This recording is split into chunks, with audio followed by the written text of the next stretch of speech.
弟兄姐妹，大家早！让我们彼此的问安和赞美上帝。愿主与你们同在，愿主也与你们同在。我很喜欢人对我说：“我们同往主的殿，来呀，我们一同歌颂主。”我们要向全的救主大声欢呼。上帝是灵，我们当以心灵和诚实拜他。荣耀归于上帝，圣父、圣子、圣灵，赞美归于主，从现在直到永远。阿们。我们一起的来宣读求洁心主文。全能的上帝，凡人的心在主面前无不显明，心里所羡慕的主都知道，心里所隐藏的也瞒不过主。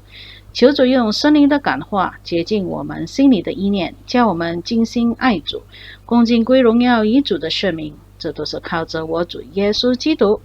阿们。荣归主颂。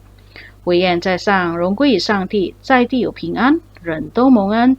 我们赞美主，称颂主，敬拜主，荣耀主，为主的大荣耀，感谢主上帝，天上的皇，全能的上帝圣父，主独生圣子耶稣基督，主上帝，上帝的羔羊，除掉世上罪的主，怜悯我们。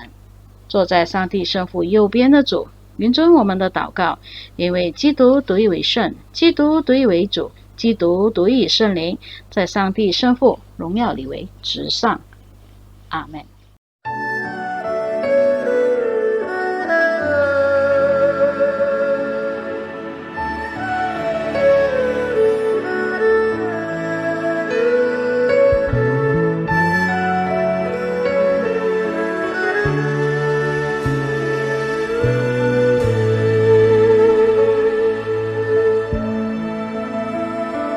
耶和华，你是我的牧者，在你里面我一无所缺。你是我躺卧在青草地溪水旁来安歇。你是我的力量，我的盾牌，依靠你，我心里不再惧怕。虽有狂风暴雨，你大能手平静，我凭信心走向前。扬声宣告你是新世神，赞美你，仰望呼求你，日间云柱引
今天是三位一体后第10主日，让我们一起的来宣读今日主文。求主施怜悯，俯听卑微仆人的祷告，叫我们听从主的吩咐，只求主所许愿的事，就可蒙主应许。这都是靠着我主耶稣基督。阿们。今早经文起自罗马书3章1至8节。罗马书3章1至8节。这样说来，犹太人有什么长处？各里有什么益处呢？凡事大有好处。第一是神的圣言交托他们，即便有不信的，这又何妨呢？难道他们的不信就废掉神的信吗？断乎不能。不如说，神是真实的，人都是虚幻的。如经上所记，你责备人的时候显为公义，被人议论的时候可以得胜。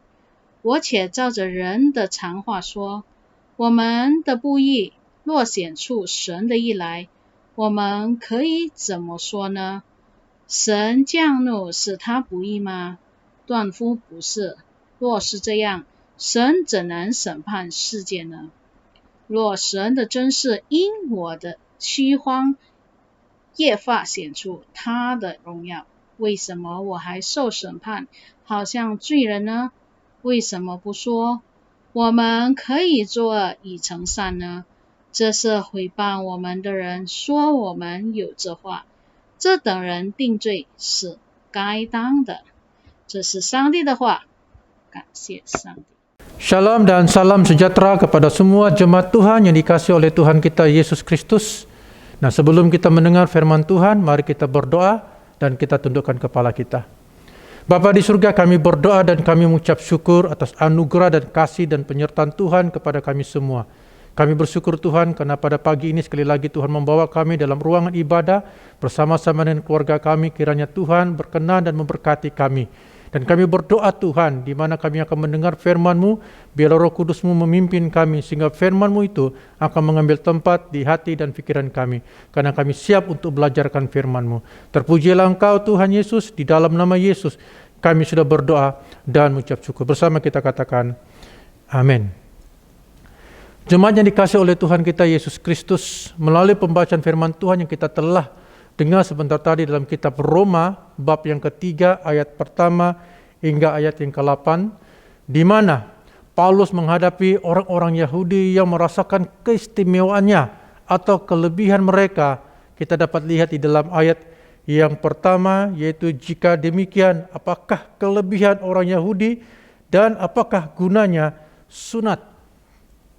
Kelebihan dalam bahasa Yunani adalah paresos, yang berarti keistimewaan.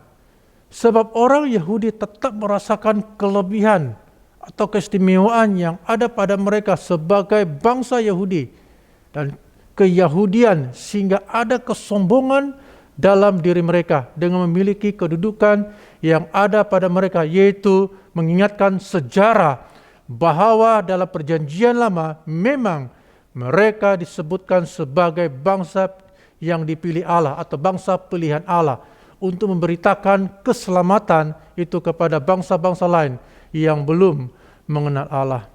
Selain itu, yang merasakan mereka patut untuk diistimewakan, misalnya mereka hidup di dalam hukum Taurat, yaitu dipercayakan Tuhan kepada mereka, dan hal-hal lahiriah seperti mereka melakukan sunat, menunjukkan mereka pilihan Allah. Dan kita dapat lihat dalam Kejadian bab 17, di mana Allah menetapkan sunat sebagai tanda perjanjian Allah dengan Abraham dan keturunannya.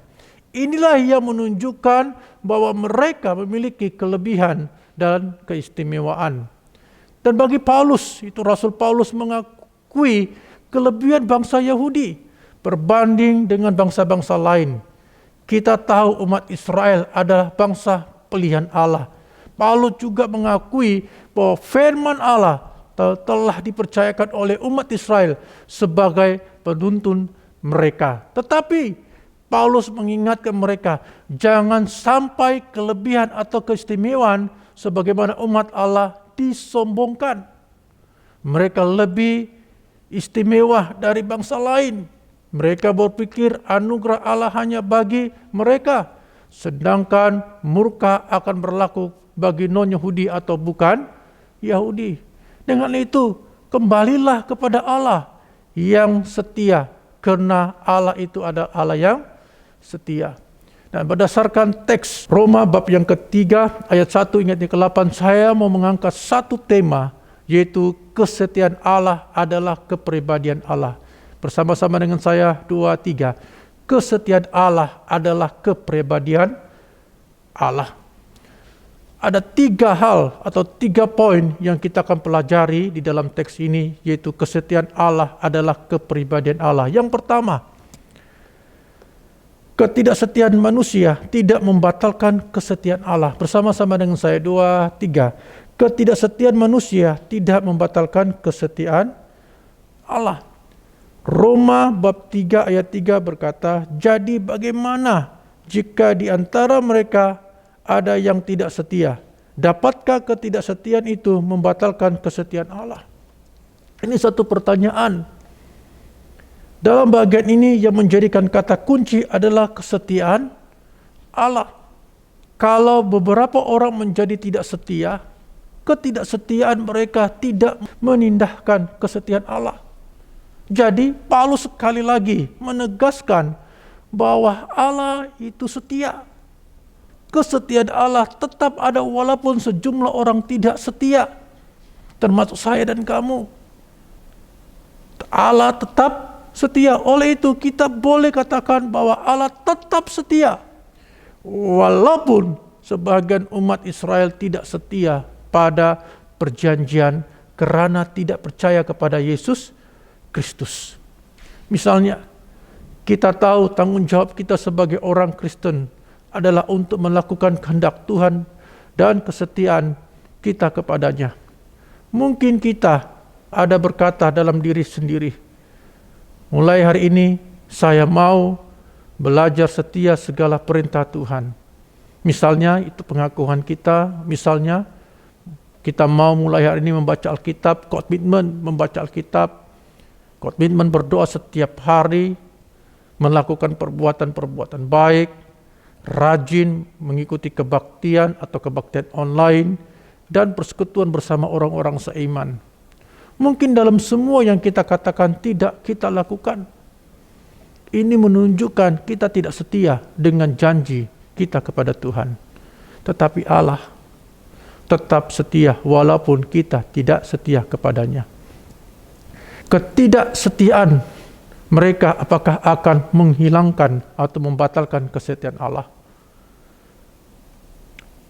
Karena memang pada dasarnya kesetiaan Allah tidak bergantung atau dipengaruhi kepada kesetiaan manusia. Sebab meskipun ada beberapa orang yang tidak setia kepada Allah, Allah sendiri tetap setia. Manusia sendiri yang tidak setia dan melanggar hukum Tuhan tidak sama dengan Allah.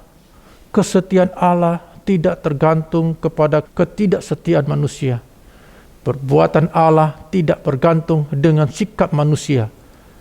Kejahatan manusia tidak membuat masalah atau menjadi jahat. Tentunya tidak. Allah tetap setia karena Dia adalah Allah. Dia adalah yang maha kuasa. Karena kebaikannya tidak terbatas berbanding manusia. Misalnya, matahari tetap bersinar meskipun matahari hanya satu. Atau ada istilah lain, matahari tetap terbit sekalipun ayam tidak berkokok. Kita tidak setia. Ketidaksetiaan mereka adalah terhadap firman Allah yang dipercayakan kepada mereka. Mereka di sini adalah orang-orang Yahudi yang dimaksudkan. Jadi orang Yahudi tidak setia atau menjadi tidak percaya kepada Allah, firman Allah yang telah dipercayakan kepada mereka. Namun yang menarik perhatian kita, adakah Allah yang memberi firman itu tetap setia kepada mereka? yang tidak melakukan firman-Nya, karena itulah sifat Allah. Dia adalah setia. Kita yang sudah mengenal Tuhan, keistimewaan atau kelebihan yang kita miliki sebagaimana anak-anak Tuhan, jangan disombongkan. Bagi orang kiri kananmu, jangan disombongkan atau jangan sombong. Justru itu kita perlu bertanggung jawab supaya kita lebih taat dan setia lagi kepada Tuhan, walaupun kita menghadapi dengan berbagai pergumulan atau cabaran di dalam hidup kita. Marilah kita katakan bahwa Allah kita adalah Allah yang setia. Itulah yang kita pegang dan memberi kekuatan atau dasar dalam kehidupan kita. Seterusnya, bagaimana kita melihat daripada sudut kesetiaan Allah adalah kepribadian Allah. Yang kedua, yaitu ketidakadilan manusia menunjukkan kebenaran Tuhan. Bersama-sama dengan saya 2, 3. Ketidakadilan manusia menunjukkan kebenaran Tuhan. Roma bab 3 ayat 5 berkata, tetapi jika ketidakbenaran itu menunjukkan kebenaran Allah, apakah yang akan dikatakan, tidak adilkah Allah? Aku berkata sebagai manusia, jika Allah menampakkan murkanya. Nah, kita lihat di sini, kata tidak adilkah Allah? Jika ia menampakkan murkanya, menunjukkan kepada kalimat di atas mengenai kebenaran Allah dan ketidakkebenaran manusia. Di mana orang-orang Yahudi selalu menganggap remeh mengenai ketidakkebenaran hidup mereka. Sebab bagi mereka, kebenaran Allah adalah kesetiaan Allah kepada mereka. Meskipun seberapa besar dosa yang mereka telah lakukan. Allah adalah setia terhadap umatnya dan tidak menghukum mereka. Dengan itu, kembalilah kepada Allah yang setia, karena Allah itu adalah setia. Jemaat yang dikasihi Tuhan, dalam situasi keadaan ini, yaitu di mana kita masih dalam musim pandemik COVID-19, ramai orang yang bertanya tentang kesetiaan Allah. Kenapakah musim ini tidak berlalu? Sudah hampir 2 tahun kita melaluinya. Dan ada orang bertanya, di manakah Allah? Apakah Allah itu setia mendengarkan doa-doa kita? Apakah Allah itu ada belas kasihan kepada kita?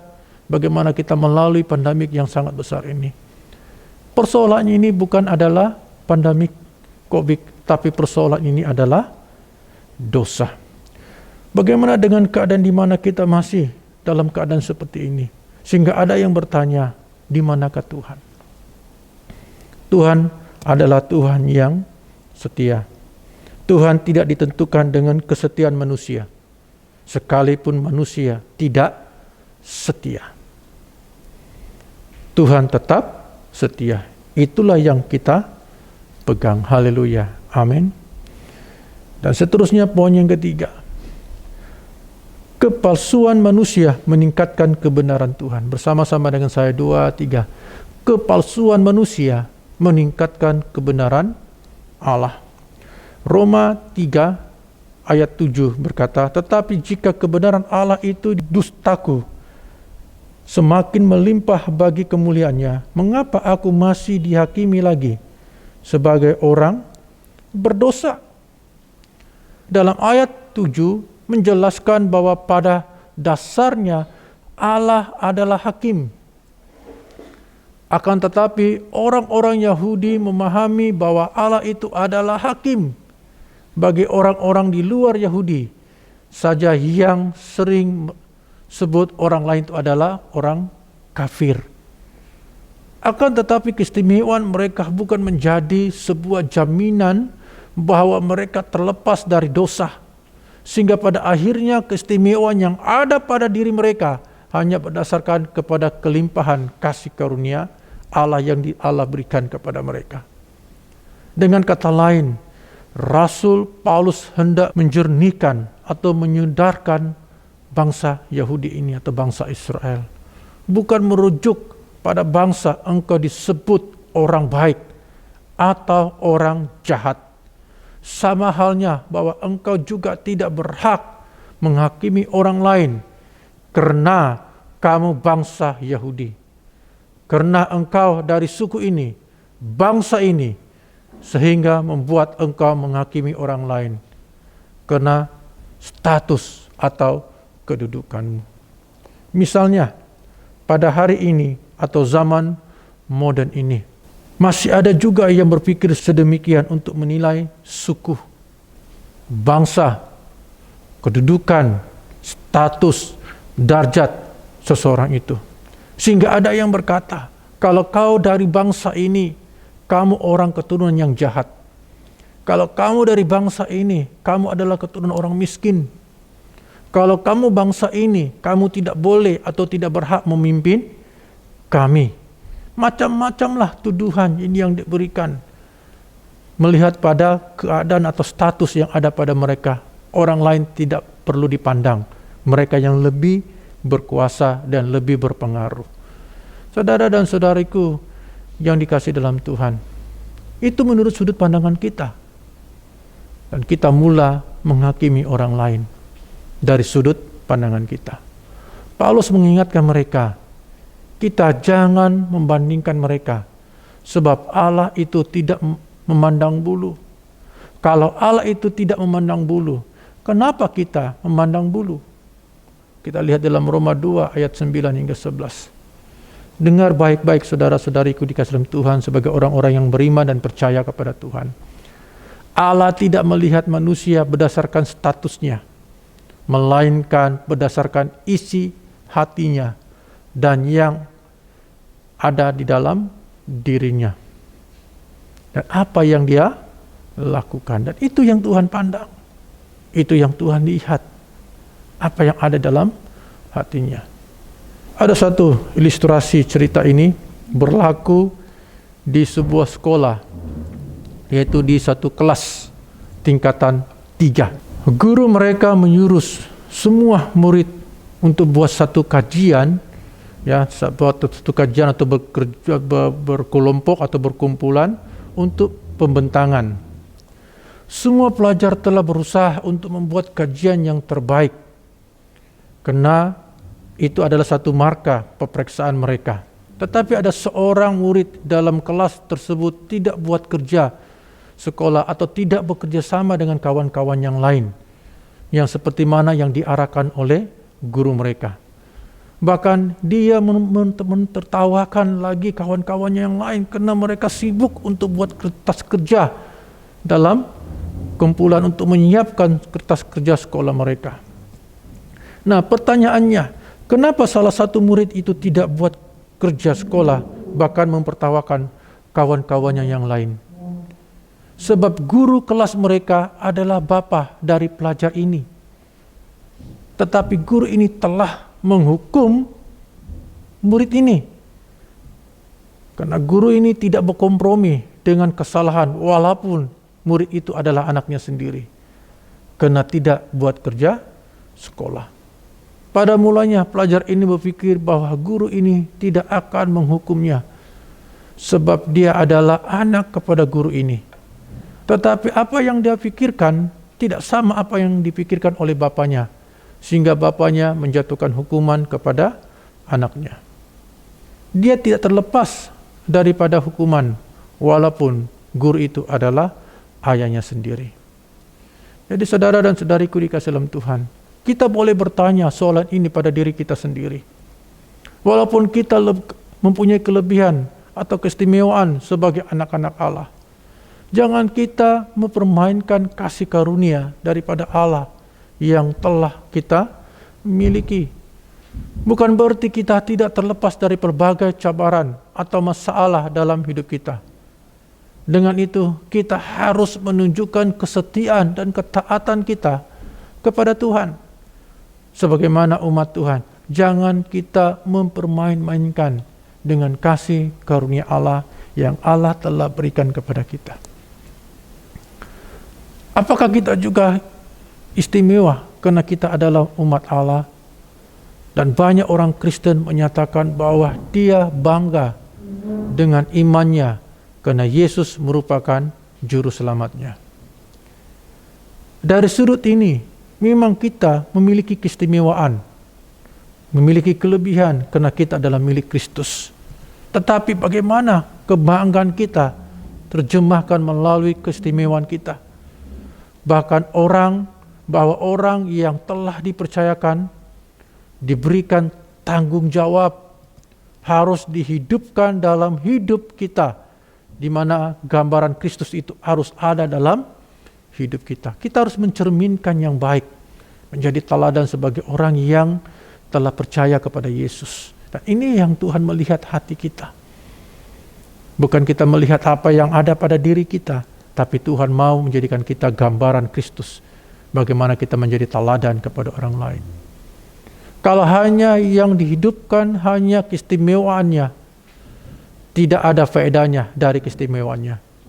Dengan itu, ianya tidak akan menjadi berkat dan ianya akan menjadi sia-sia dan tidak ada faedahnya. Keistimewaan kita harus dihidupkan dalam hidup kita dalam gambaran Kristus. Kita harus menjadi teladan seperti mana Kristus telah menjadi teladan untuk kita. Sebagai umat Tuhan, jangan kita mempermain-mainkan dengan kasih karunia Tuhan. Jadi saudara dan saudariku yang dikasihi dalam Tuhan, sumber kekuatan kita ketika kita menghadapi berbagai pencobaan adalah kesetiaan Allah yang menolong kita, memberikan jalan keluar sehingga kita dapat menanggungnya. Karena kasih karunia Tuhan. Karena kesetiaan Tuhan untuk kita. Kasih karunia dan kemurahan Tuhan mendatangkan keadilan dan kebenaran bagi orang-orang yang berdosa. Ketika kita datang berseru, karena Tuhan mau umatnya atau bangsa yang lain untuk datang berseru dan bertobat dan menerima Dia sebagai Tuhan dan penyelamatnya. Allah itu adalah Allah yang setia, yang memberikan pengampunan bagi orang yang sungguh-sungguh bertobat, sungguh-sungguh datang kepada Tuhan, sungguh-sungguh menerima Tuhan Yesus sebagai Tuhan dan penyelamatnya. Dan itulah pengharapan kita, hanya ada pada Tuhan Yesus. Jadi saudara-saudaraku, jadikanlah hidup kita menjadi berkat kepada orang lain. Karena itulah yang Tuhan inginkan dalam kehidupan kita. Marilah kita belajar untuk setia kepada Tuhan. Marilah kita belajar bagaimana kita menjadi teladan kepada orang lain. Dalam musim-musim pandemik ini, marilah kita tetap teguh dan tetap kuat di dalam Tuhan.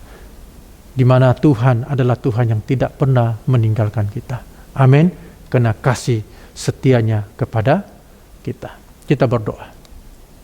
Kami bersyukur Tuhan untuk firman-Mu yang mengingatkan kami bahwa Engkau adalah Allah yang begitu setia. Ketika kami tidak setia, Engkau tetap setia. Maka itu Tuhan, ampunilah kami kalau selama ini hidup kami tidak menjadi teladan atau menjadikan gambaran Kristus dalam hidup kami karena perbuatan-perbuatan dan pelanggaran kami. Bapa, kami mohon pengampunan dan penyucian-Mu ya Allah. Dan bangkitkanlah kami ya Tuhan untuk melihat kebenaran-Mu. Dan kami berdoa, di dalam kami memiliki keistimewaan, bawalah kami menjadi terang dan menjadi saksi bagi Kristus dalam hidup kami. Terima kasih Tuhan, ini doa kami. Kami naikkan semua ini hanya di dalam nama Yesus, Tuhan dan penyelamat kami. Kami sudah berdoa dan mengucap syukur. Bersama kita katakan, Amin. Amin. 让我们一起的来先读以赛亚新经。我信独一上帝，全能的父，创造天地的，并造有形无形的万物的主。我信独一主耶稣基督，上帝的独生子，在万事之前为父所生的，从神出来的神，从光出来的光，从真神出来的真神，首生的，不是被造的，以父一体的。万物都是借着主所造的，主为要拯救我们世人，从天降临，由圣灵感孕，从真理玛利亚起着肉身，并成为人，在本丢比拉多手下，为我们钉十字架，被害、受死、埋葬，照圣经第三日复活，升天，坐在父的右边，将来必有大荣耀在降临，审判活人死人，他的国无穷无尽。我信圣灵为主，并持生命的根源，从父子出来的，与父子同受敬拜，同受尊荣，承接着先知传言。我信唯一圣而公之教会众使徒所传者。我承认是罪是利的独一洗礼。我指望死人复活，并来世的生命。阿们。在线上的弟兄姐妹，大家好。我们有几项要报告的是，第一次讲到教区线上禁食祷告日，是在8月4号记住8月4号，2021年早上9点直到中午12点。主题是主啊，医治我们的地。我希望大家能够参与这个时间，能够一起来在线上来祷告，为我们教区、为我们的国家来祷告，来医治我们的地。第二是讲到中文堂的线上祷告会，我们自己的祷告会，每逢星期二晚上8点15分，希望大家能够一起来同心合意来祷告，为我们的教会、为我们的教区、为我们的国家，还有其他的快乐小组，这是线上的聚会，每逢星期三，时间8点15分，这个也是希望能够一起参与这个线上的小组，希望你们可以带新朋友来有新的朋友可以带进来，给他们能够听到上帝的话。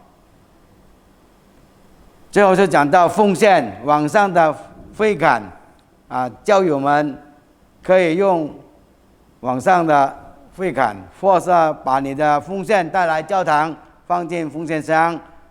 如果有任何会友使用上网的会刊请你送到教会账户里，这是你们很清楚的谁有上网的来 banking 的，你们知道自己很清楚、很会、很本领的其他的事项，大家就读电子汇报你们去看自己的汇报，在你的手机里面报告是到这里为止。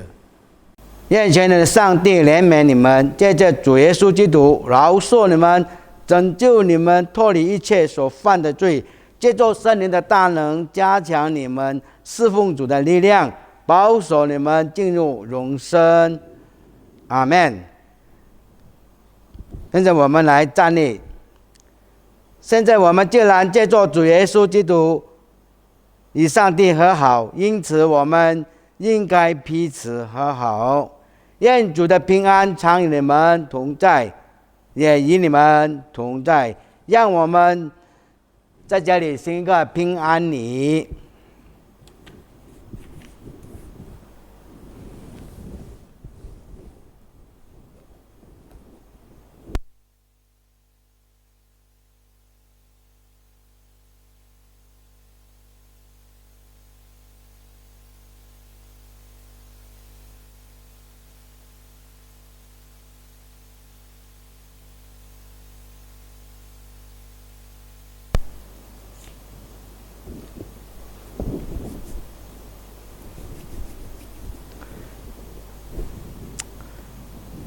你们心里当仰望主，我们心里仰望主。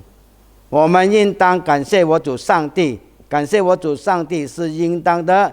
无论何时何地，感谢赞美主，全能的圣父，创造天地万物的主，这是合理的，也是我们本分和喜乐。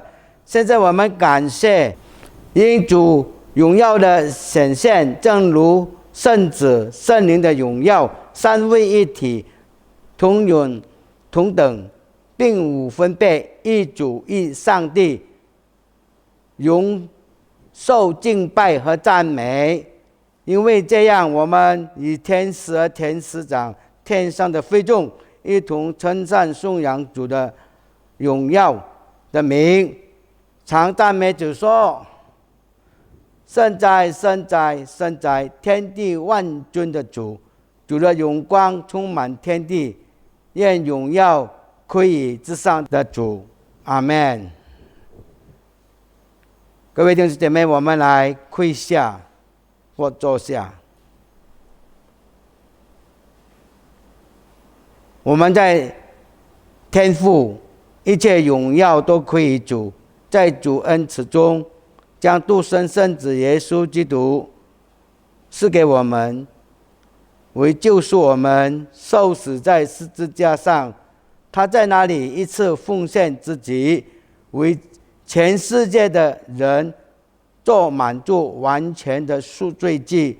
主亦设立这圣礼，叫我们永远纪念主尊贵的死，并在圣福音书上吩咐我们常常遵行，直到主在降临的日子。我们谦恭呼求慈悲的父，垂听我们，借着圣灵的大能，使我们遵照圣子我主耶稣基督设立圣餐的命令，领受天父所造的这饼和酒，为纪念主受死遇难，就能同享主至贵的身体宝血。救主被卖的那一夜，拿起饼来，注谢了，拨开，分与门徒说：“你们拿这个吃，这是我的身体，为你们舍的，你们要这样行，以纪念我。”晚饭以后，又照拿起杯来，注谢了，对门徒说：“你们都喝这个，因为这是我的血，就是新约的血，为你们和众人免罪流出来的。你们每逢喝的时候，要这样行，以纪念我。”阿们。我们一起，基督已经受死，基督已经复活，基督将要再来。我们剥开这饼，以便在基督里分享。我们虽然都类似一个饼，一个身体，因为我们都是分享这个饼。凡被请赴羔羊之婚宴的有福了，我们要欢喜快乐，将荣耀归于主。上帝赐给他的子民圣物，当存信心谦卑前来领受这饼和酒，纪念基督为你受死。当以信心和感谢领受他在你的心里。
我们遵照救主的教导，同行祷告。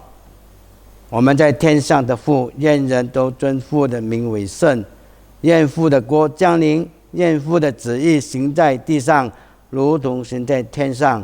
我们日用的饮食，求父今日赐给我们，又求饶恕我们的罪，如同饶恕得罪我们的人，不叫我们遇见试探，拯救我们脱离凶恶。因为国度、权柄、荣耀，全是父的，世世无尽。阿们。我们一起来念感谢文。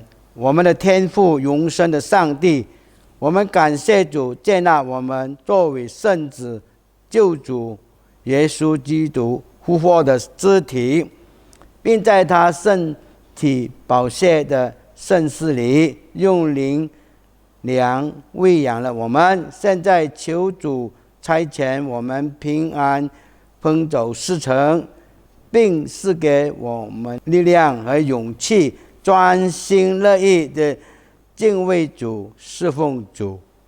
阿们。各位弟兄姐妹，我们来站立，愿上帝所赐出人意外的平安，保守你们心怀意念，使你们认识敬爱上帝和圣子我主耶稣基督。又愿全能的上帝、圣父、圣子、圣灵所赐的福降在你们中间，常与你们同在。阿们。各位弟兄姐妹，愿你们平安回去侍奉主，奉主耶稣的名。阿们。谢谢主，谢谢主。